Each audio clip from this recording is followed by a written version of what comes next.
Okay, so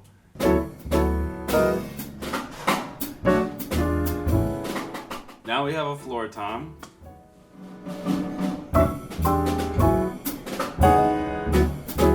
Same kind of deal. We're gonna finger tighten everything all the way across the drum.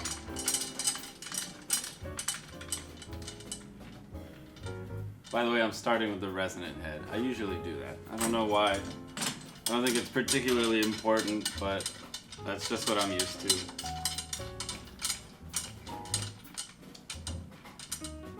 I think maybe because when you are done with the batter, then the drum is done and you can just hit it. Maybe.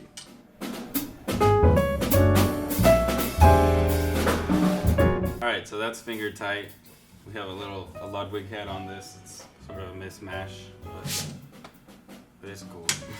Perfectly usable head. I'm gonna start tensioning in the star pattern again.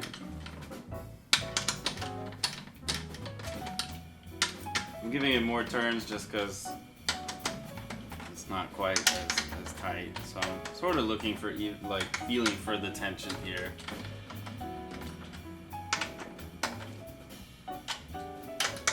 And then we'll worry about individual pitches once the drum stops.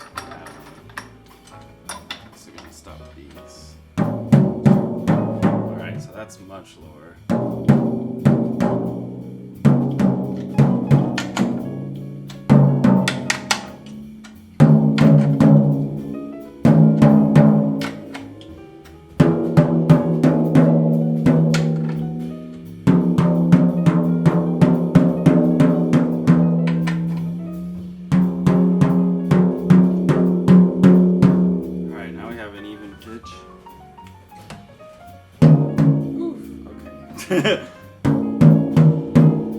Basically starting over now.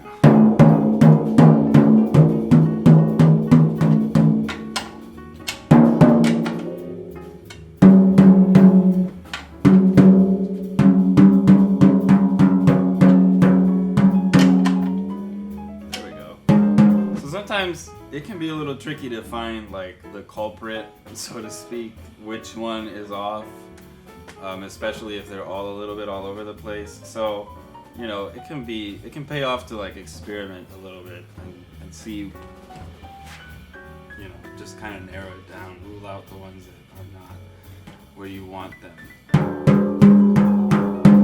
So now we have a pretty even drum again, and again I'm gonna crank it just like I did the bass drum resonant.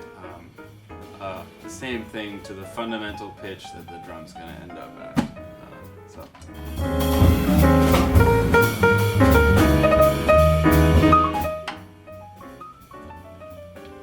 that's about.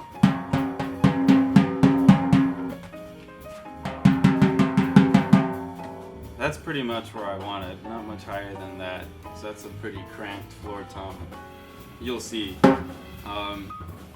And as a quick side note, if you're skimming through these videos, this is not the method that I'm going to use for the tom-tom. So you'll see when I get to the rack tom, the spacing between the intervals here will be a little bit more, it'll be closer.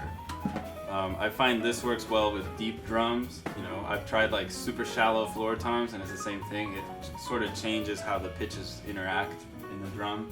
So, I'm no scientist about this sort of thing, but that's just my experience. So let's tighten up this batter head.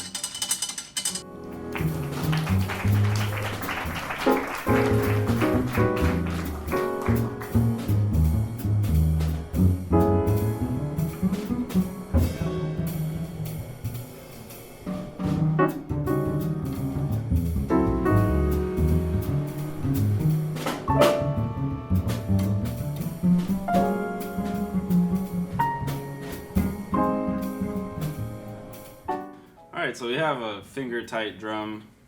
Same thing, crank, crank, crank.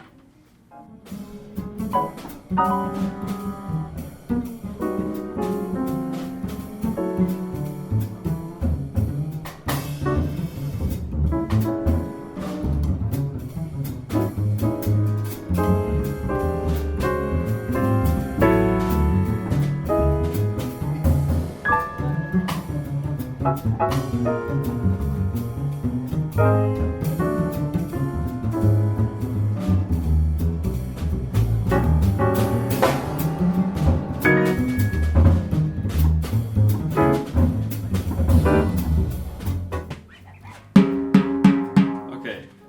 I went back to the resonant because it wasn't quite as high as I'd like. And of course you can apply this, method to whatever pitch you want to end up with. But here's the resonant, and here's the batter.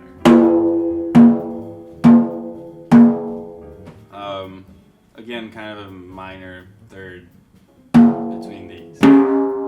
Not quite necessarily, but... And then this is the final pitch.